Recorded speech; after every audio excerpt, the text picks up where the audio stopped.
So many audio interfaces on the market. How do you know which is the right one for you? How do you choose the right one? Well, I'm going to tell you how I do it. I've been working with audio interfaces a lot longer than some people, because most people now use them because, you know, they are how you listen to your speakers.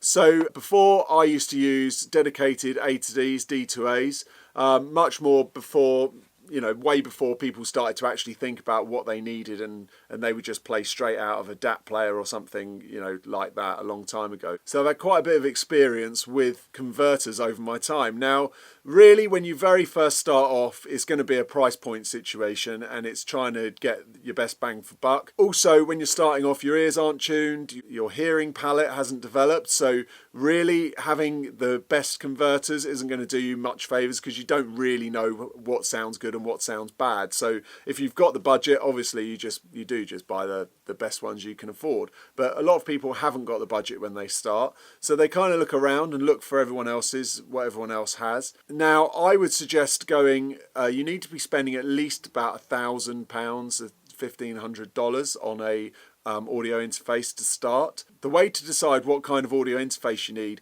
is basically down to how you're working. So are you a recording engineer? Are you a mix engineer? If you're a recording engineer, you're going to want a lot of inputs and a lot of outputs just so that you can record in. You want some preamps in there, so that's going to be a consideration.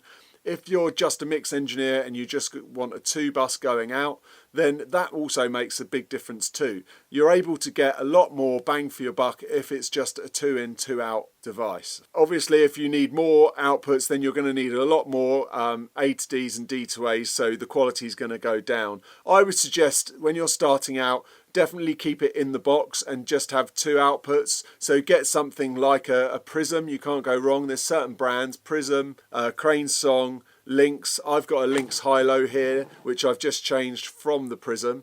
And that's more down to a taste thing, and also down to the inputs and outputs again that I want for this. So really the basics are, you need to work out your ins and outs. It's going to be then times the budget, and then times how they sound to you. So I would definitely suggest trying to spend as much as you can, because it's a fundamental part of your equipment. If you can't hear your speakers and if you can't hear your equipment properly and as clean and as neutral as possible, then you're not going to know what to do, and you're not going to know exactly how to get the sounds that you want to create. They're going to be coloured by a lesser system. So I would definitely keep the budget as high as you possibly can. I would not buy outboard gear. I would not buy anything else apart from a good computer, good converters, good speakers, and then a good sounding room, so they all work in combination with each other. So really you want to start off and work those down so you're getting as much as you can for the budget that you've got. So I would suggest the brands to look out for are Prism, Lynx, Crane Song and Lavery. But